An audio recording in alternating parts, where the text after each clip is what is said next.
샬롬. 설교를 들으시는 모든 분들께 하나님의 은혜가 충만하시기를 기원합니다. 아멘. 성경 통독 프로젝트 26번째 에스겔서 설교입니다. 성경 통독을 돕기 위한 프로젝트 설교이니 설교를 들으시고 성경 통독의 중요성에 동의하시면 구독과 좋아요 눌러주시면 감사하겠습니다. 목차를 보겠습니다. 구성은 전과 같습니다. 성경의 파노라마, 에스겔 개관, 에스겔 내용 분해, 에스겔 포인트 체크, 징검다리 설교, 에스겔 교훈, 에필로그로 구성되었습니다. 첫 번째, 성경의 파노라마. 구약 성경은 문학적 장르에 따라서 모세오경, 역사서, 시가서, 선지서로 분류됩니다. 선지서는 17권인데 대선지서 5권, 소선지서 12권으로 분류됩니다. 에스겔을 포함한 대소선지서는 제각각 시대적 배경, 주요 사건에 대한 접근 방법 및 주요 내용과 내용 전개 구조상의 세부 특징이 다양합니다. 에스겔서와 관련 있는 시대의 연대표를 보겠습니다. BC 605년 제1차 바벨론 포수, BC 597년 제2차 바벨론 포수, BC 593년 에스겔의 선지자 소명, BC 586년 예루살렘 함락과 바벨론 3차 포수, BC 573년 바벨론의 두로 정복, BC 568년 바벨론의 애굽 정복, BC 539년 바사에 의한 바벨론의 멸망, BC 567년 제2차 바벨론 포로 귀환,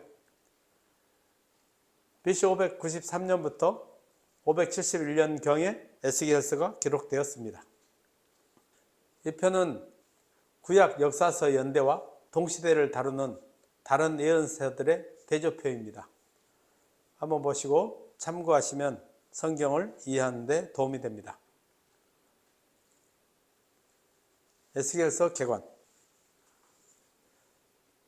에스겔의 저자는 BC 597년 제2차 바벨론 포수 당시 여호야긴 왕과 함께 바벨론으로 사로잡혀 갔다가 그곳에서 선지자로 소명받은 제사장 가문 출신의 에스겔입니다. 에스겔서는 BC 593년 그의 나이 30세에 선지자의 소명을 처음 받았던 때로부터 BC 571년 그의 나이 52세 때까지 주어진 여호와의 예언 계시를 기록한 책입니다. 수신자는 BC 605년 제1차 바벨론 포수로부터 제3차 바벨론 포수에 이르기까지 바벨론의 포로로 잡혀온 유다 공동체입니다. 책의 제목 에스겔은 저자의 이름을 따라서 칭한 것인데 하나님은 강하시다 또는 하나님께서 강하게 하실 것이다 라는 의미가 있습니다. 이는 역사를 주관하시는 하나님의 능력과 망하게 된 백성을 정화시켜 다시 강하게 해주시는 은혜를 기록한 본서의 내용과 잘 어울립니다. 주의 내용은 선민의 타락상의 지적과 그에 상응한 선심판 집행 예언 및 그 후에 회복 예언과 선민의 영원한 종말론적 왕국의 비전입니다. 구약, 이사야, 에레미야, 에스겔, 다니엘 이 4대 예언서들은 BC 586년 예루살렘 멸망과 BC 538년 유다인 포로 귀환을 중심으로 기록하고 있습니다. 4대 예언서들 간의 동일성과 다양성을 발견하고 통시적으로 이해하는 것은 각 예언서들 고유의 메시지를 인식하기 위하여 꼭 필요한 작업입니다. 동시에 구약 예언서 전반에 담긴 하나님의 섭리와 교훈을 입체적으로 깨닫는 지름길이기도 합니다. BC 593년에서 586년까지의 7년간은 에스겔 예언 활동의 전반기에 해당됩니다.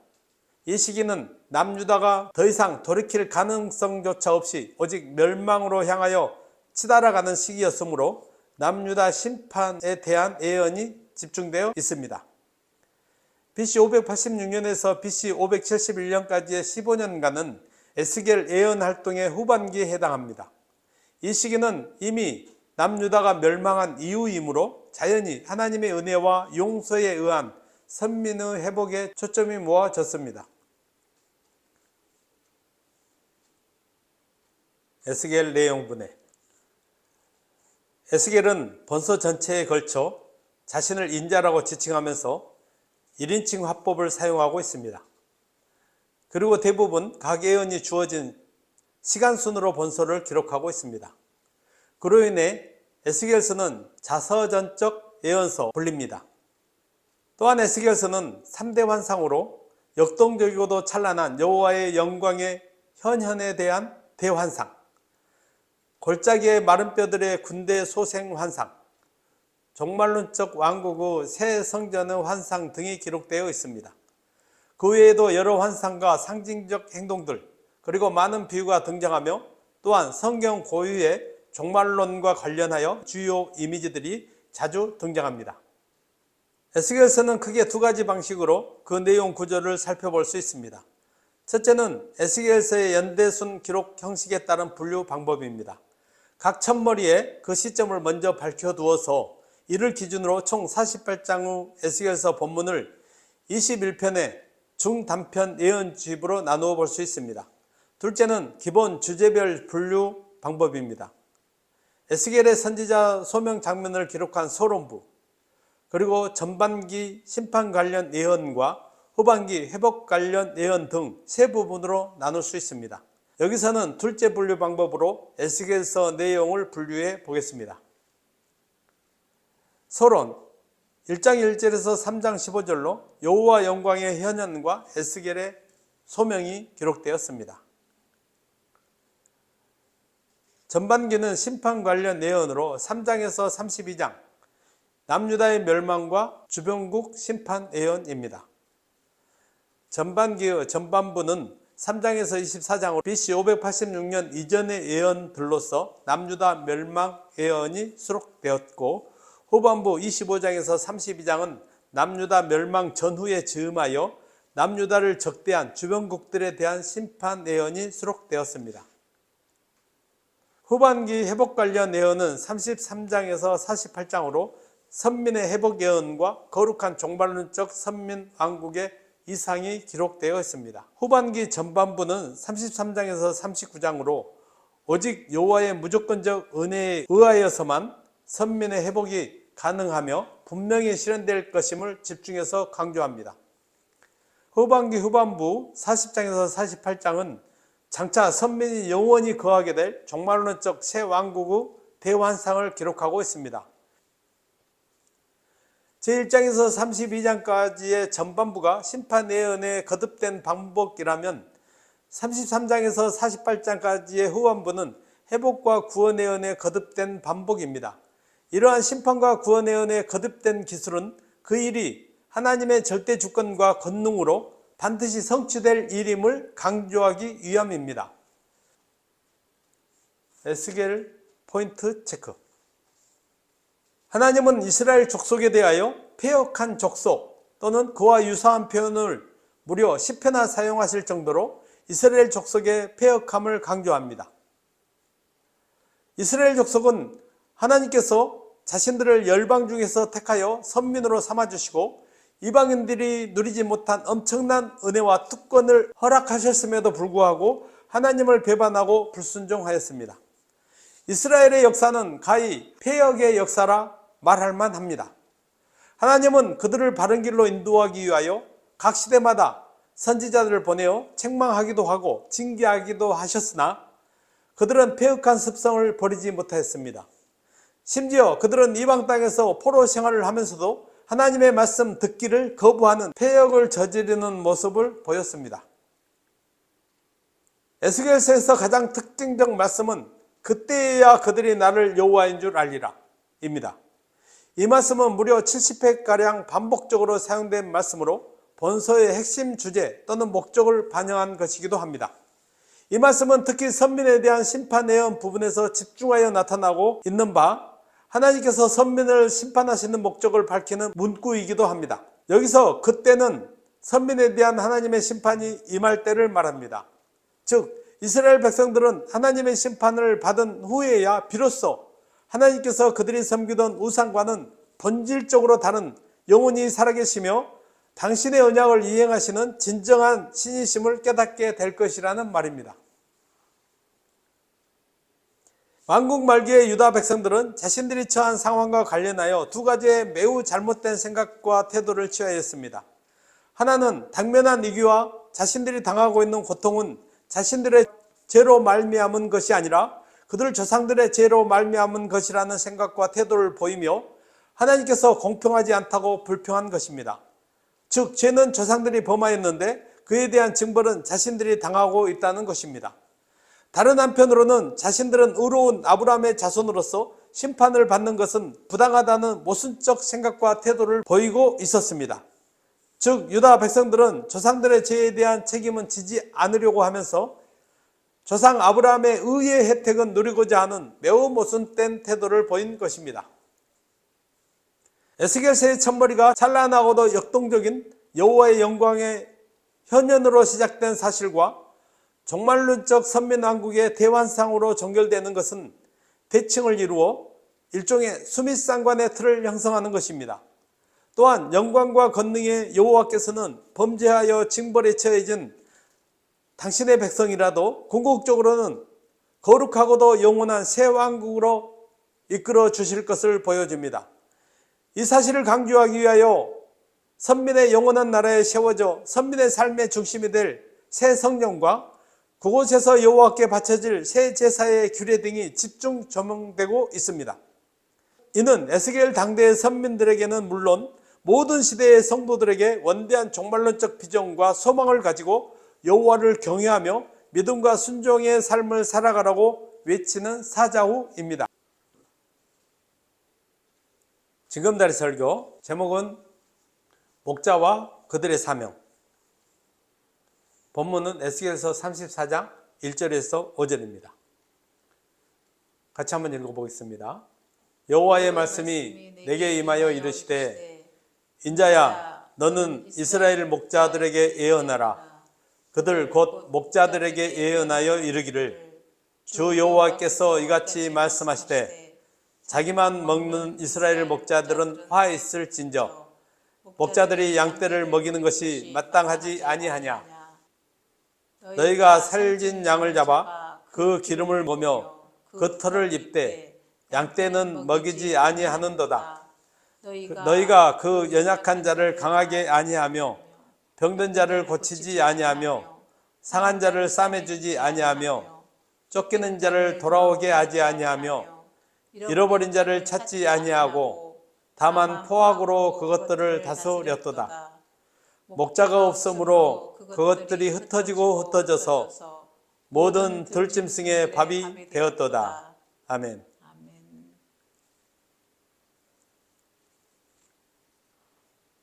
징검다리 설교의 맥락입니다. 후반기 전반부인 제33장에서 39장 기사는 선민회복 예언과 선민의 거룩한 종말론적 새 왕국의 이상을 다루고 있습니다.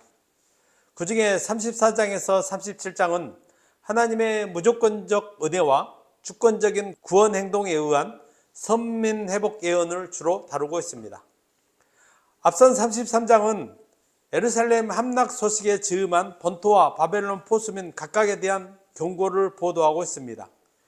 이어진 34장은 이스라엘의 악한 목자들에 대한 책임 추궁과 파면 선언, 그리고 이스라엘 양떼들에 대한 여호와의 직접 목양과 그에 따른 양들의 복락 예언을 보도하고 있습니다. 본격적인 선민 회복 예언이 시작되고 있는 34장은 세 단락으로 나누어집니다. 1절에서 6절은 이스라엘 목자들의 탐욕과 방임에 의한 이스라엘 양떼의 흩어짐과 순환을 지적합니다. 7절에서 10절은 하나님의 양떼가 노략거리와 들짐승의 밥이 된 것은 목자들이 본분을 다하지 않은 데 있음을 지적하며 그러한 목자들에 대한 파면을 선언하십니다. 11절에서 16절은 하나님께서 악한 목자들로 인하여 흩어진 당신의 양들을 찾아 구원하여 본토로 이끄시고 하나님 자신이 직접 그들을 목양하심으로 양들로 복락을 누리게 하실 것임을 예고하십니다. 앞으로 두 단락 34장 1절에서 10절은 이스라엘의 지도자들의 불효함을 지적하고 심판을 선포하는 내용입니다. 그런데 여기서 본문은 백성들의 지도자들을 목자로 비유하고 있습니다. 본문의 목자들은 종교 지도자들을 배제하지는 않지만 주로 정치 지도자들을 염두에 둔 표현으로 보아야 합니다. 신약 성경에서 목자란 마태복음 9장 36절이나 요한복음 1장 2절에서 종교 지도자나 영적 지도자를 가리키지만 구약 성경에서 목자는 정치 지도자들을 가리키는 경우가 많습니다. 사무엘하 5장 2절에 사울왕, 에스겔서 37장 24절에 다윗 왕을 목자라고 표현하였습니다. 이는 그들의 역할이 목자의 역할과 아주 유사하기 때문입니다. 목자란 양을 돌보는 사람을 가리킵니다. 마찬가지로 지도자는 백성들을 돌보는 직무를 부여받은 사람입니다. 증검다리 설교의 포인트 체크. 본문에서 말하고 있는 목자나 지도자는 모두 양이나 백성을 다스리는 자들입니다. 그러나 이는 지배를 의미하지 않습니다. 지배란 어떤 대상을 자기 밑에 두고 자기 뜻대로 하는 것을 말합니다. 그에 반하여 다스림은 그 안에 돌봄의 의미가 강하게 내포되어 있습니다. 우리는 목자나 지도자들 모두 돌보는 자의 직무를 맡은 사람이라는 사실에 주목해야 합니다. 그리하여 이 다스림의 개념 속에는 목자나 지도자보다는 양이나 백성들을 우선시하는 의미, 즉 양이나 백성을 위해 목자와 지도자를 희생시킨다는 의미가 내재되어 있습니다. 어머니가 자기 자식을 돌본다고 할 때 그것은 곧 자기 희생을 의미하는 것과 같습니다. 그러므로 참된 목자요 참된 지도자라면 자기의 이익이 아닌 양들의 유익을 구하게 마련입니다. 본문에 나타난 유다 지도자들의 잘못은 다음 세 가지로 제시될 수 있습니다. 첫째, 그들은 백성을 먹이는 것이 마땅함에도 오히려 백성들을 괴롭히고 잔인하게 착취하였습니다. 둘째, 백성들 가운데서 특별히 약하고 무기력한 자들을 돌보지 아니하였습니다. 셋째, 백성들을 안전하게 지키지 못하고 온 땅에 널리 흩어지게 만들며 위험에 처하게 만들었습니다. 실로 이스라엘은 목자들의 잘못으로 바벨론의 공격으로 인해 비참한 최후를 맞이하였고 백성들은 목자 없는 양과 같이 처량한 포로 신세에 처하게 되었습니다. 하나님께서는 당신의 양떼를 해하는 이들 거짓 목자들을 심판하고 그들로부터 자기 양무리를 찾으실 것임을 천명하였습니다. 목자가 본분이 아닌 탐욕에만 매달려 산다면 그는 차라리 없는 것만 못한 자입니다. 5절에서 8절에 반복된 내용은 하나님의 양무리에 비유된 선민이 사나운 들짐승과 같은 이방 군대의 침공을 받아 사륙당하고 열방각지로 흩어진 사실, 그리고 그 책임이 누구에게 있느냐를 나타냅니다. 당시에 나라의 지도자들이 있었지만 그들은 자신들의 탐욕을 채우고 배를 채우는 일에만 관심을 갖고 있어서 백성들에게 큰 해악을 끼치는 자로 정죄되었습니다. 이스라엘 백성을 바른 길로 인도할 진정한 목자, 참된 목자가 그들 가운데 없었던 것입니다. 증검다리 설교의 적용. 오늘날 이 땅에는 스스로 자신을 백성들의 목자로 자처하는 사람들이 많습니다. 그들은 양들을 위하여 자신을 희생할 것이라고 약속합니다. 그러나 그들 중 많은 이들이 양무리를 맡게 되면 그 양무리를 돌보는 대신 자기의 탐욕을 채우는 방편으로 삼는 강도와 사악한 맹수들로 돌변합니다. 하나님께서는 자기의 이기적인 탐욕을 채우기에만 급급한 거짓 목자, 불의하고 사악한 자들을 이들 양무리를 통하여 심판하실 것입니다. 그러므로 양무리를 위하여 자기를 희생할 각오가 되어 있지 않는 사람은 목자가 되지 말아야 합니다. 그리고 목자가 된 자는 돌보는 자로서의 자기의 직무를 충실하게 감당하기 위하여 자기를 기꺼이 희생해야 합니다. 아멘. 목자에게 있어서 가장 중요한 임무는 양들을 먹이는 것입니다. 목자를 정치 지도자라고 할 때 정치 지도자들의 제1의 임무는 백성들의 먹고 사는 문제를 해결하는 것입니다. 이는 그들의 정치 생명을 좌우하는 결정적 요인이 되기도 합니다. 다른 문제를 잘 해결하는 정치 지도자라도 국민들의 먹는 문제를 해결하여 주지 못하고 나라의 경제가 흔들리면 그의 정치 생명은 끝날 수밖에 없습니다.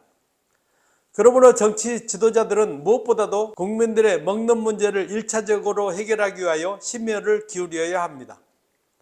좋은 일자리를 많이 창출하여 백성들, 곧 양들이 꼴을 구하는데 어려움이 없게 해야 합니다. 아멘. 영적인 목자의 가장 중요한 직무는 양들에게 좋은 꼴을 찾아주는 것입니다. 시편 23편을 보면 여호와는 나의 목자시고 그가 나를 푸른 초장과 쉴 만한 물가로 인도하신다고 했습니다. 여기서 중요한 포인트는 목자가 양떼를 푸른 초장으로 인도할 수는 있지만 꼴을 직접 먹여주지는 못한다는 사실입니다. 꼴은 양이 직접 배불리 먹어야 살찔 수 있습니다. 오늘날에는 참 목자 되신 예수님이 말씀의 푸른 초장으로 성도들을 인도하셨는데 양들인 성도들이 말씀의 꼴을 먹지 않아서 영적으로 피폐된 상태입니다. 양들이 살찌는 길은 밥을 먹듯이 매일 성경을 읽는 것입니다. 아멘. 목자가 자신의 본분에 얼마나 충실하냐에 따라 양의 안전과 복락은 좌우됩니다. 양의 안전과 복락은 절대적으로 목자에게 달려 있습니다. 교회의 목회자, 장로, 교사 등은 모두 하나님께서 자기 양떼를 돌보라고 세우신 목자들입니다. 그러므로 이들은 자기에게 맡겨진 양떼를 충성스럽게 돌봐야 합니다. 주님은 어린 소자 하나를 실족하게 할 경우 차라리 연자 맷돌을 목에 메고 바다에 빠지는 것이 낫다고 하셨습니다. 그러므로 단 한 생명이라도 양들을 책임 맡은 목자로 세움을 입은 자들은 자기의 소임을 충성스럽게 감당해야 하겠습니다. 참된 목자는 양들을 위하여 자기를 희생합니다. 이는 목자장이 되신 예수 그리스도께서 우리 모두에게 이미 모범을 보여주셨습니다. 그러므로 목자의 사명을 받은 사람들은 이러한 주님을 본받아 맡겨진 양들을 위해 헌신해야 할 것입니다. 아멘. 에스겔 교훈. 하나님은 이스라엘 족속에 패역함에도 불구하고 그들을 결코 포기하지 않으셨습니다. 하나님은 선지자를 파송하여 여호와의 말씀을 대언하며 이스라엘 족속으로 하나님께 돌아오도록 촉구하게 하신 것입니다. 이는 이스라엘 족속의 패역함과 대조되는 것으로서 자기 백성을 결단코 포기할 줄 모르는 하나님의 사랑과 긍휼의 극치라고 할 수 있습니다. 정녕 하나님은 자기 백성을 포기할 줄 모르는 무한한 사랑을 소유하신 분입니다. 아멘. 우리는 포기할 줄 모르는 하나님의 이러한 사랑을 기억하고 모든 패역함을 버리고 하나님을 사랑하며 하나님의 말씀에 순종함으로 하나님의 기뻐하는 성도가 되어야 합니다. 아멘. 그때야 그들이 나를 여호와인 줄 알리라. 이 구절은 두 가지의 의미가 동시에 내포되어 있습니다. 첫째는 하나님을 참되게 알지 못하고 하나님을 배반한 이스라엘 백성들에게 반드시 하나님의 심판이 임하게 된다는 것입니다. 둘째는 비록 심판을 통해서이기는 하지만 이스라엘 백성들은 하나님에 대하여 바르게 알게 될 것이라는 의미입니다. 하나님을 바르게 아는 지식은 하나님께서 인생들 각자 모두에게 기대하시는 소망이기도 합니다. 이를 위해 하나님은 인생들에게 때로는 은혜를, 때로는 심판을 베푸시기도 합니다. 호세아서에 보면 내 백성이 하나님을 아는 지식이 없어서 망한다고 했습니다. 그러므로 우리는 하나님의 말씀을 통해서 하나님에 대한 바른 지식을 가져야 하고 그 하나님을 아는 지식에 근거하여 삶을 영위해야 할 것을 교훈해 줍니다. 아멘. 하나님은 아버지와 아들의 영혼의 독립성을 근거로 하여 각 개인 및 아비와 아들의 사례를 통한 심판의 개별성 원칙을 명확하게 말씀하십니다. 하나님은 성경에서 의인으로 추앙받은 노아, 다니엘, 욥 세 사람이 그들 가운데 있을지라도 그들은 자기의 의로 오직 자기들만 구원할 것임을 거듭하여 강조하시므로 심판뿐만 아니라 구원 역시도 심판과 마찬가지로 철저하게 개별성을 띠게 됨을 분명히 천명하십니다. 모든 사람은 오로지 자신의 행위에 따라 구원과 심판에 이르게 되는 것입니다. 따라서 성도 각자는 하나님 앞에서 단독자로 서 있음을 분명하게 인지하고 하나님과 바른 관계를 맺을 뿐만 아니라 온 세대가 다 타락한다고 할지라도 자신을 거룩하게 보존해야 할 것을 교훈해 줍니다. 아멘. 하나님은 에스겔 시대에 많은 약속을 주셨지만 동시대에 살았던 이스라엘 백성들은 믿지 않았다가 망했습니다. 하나님은 오늘 우리에게도 많은 약속을 주셨습니다. 그러한 약속들 가운데에는 이미 성취된 것도 있고 성취 중에 있는 것도 있으며 아직 성취되지 않는 것들도 있습니다. 그리스도의 철인과 구속의 약속은 성취되었고 지금도 구원의 약속은 진행 중이지만 그리스도의 재림을 통한 대종말은 미래의 일로 남아 있습니다. 그러나 이러한 약속들 또한 때가 이르면 하나님의 절대 주권과 권능으로 말미암아 한 채의 오차도 없이 그대로 성취될 것입니다. 아멘. 우리는 에스겔 시대에 주어지고 역사 속에서 그대로 성취된 하나님의 약속들을 보면서 우리에게 하나님의 말씀으로 주어진 종말론적 심판과 성도의 구원에 대한 약속도 반드시 성취될 것임을 굳게 믿고 주님의 재림을 소망하며 살아가야 할 것을 교훈해 줍니다. 아멘. 에필로그. 에스겔서는 심판의 경고와 종말론적 구원을 강조하고 있습니다. 에스겔서 분량은 48장 79쪽 정도로 3시간 정도면 한번 읽을 수 있습니다. 설교를 들으시고 에스겔서를 좀 더 쉽게 읽을 수 있기를 기대합니다. 말씀을 정리하고 마치겠습니다. 에스겔서는 선민의 타락상의 지적과 그에 상응한 선심판 멸망의 집행 예언 및 그 후에 회복 예언과 선민의 영원한 종말론적 왕국의 비전을 제시한 책입니다. 징검다리 설교는 목자와 그 사명에 대하여 다루었는데 참된 목자는 양들을 먹이고 돌보기 위해 자기를 희생하기까지 하는데 이는 예수 그리스도를 통하여 이미 우리에게 모본을 보여주셨습니다. 아멘. 성도님들은 하나님의 돌봄을 받는 양이면서 동시에 하나님의 양떼를 돌보는 목자로서의 사명을 받은 것을 기억하고 맡은 사명 잘 감당하시기를 바랍니다. 아멘. 설교를 들으시고 성경을 읽으시는 모든 분들이 하나님의 은혜와 지혜와 말씀의 능력으로 충만하시기를 주의 이름으로 축원합니다. 아멘. 아멘.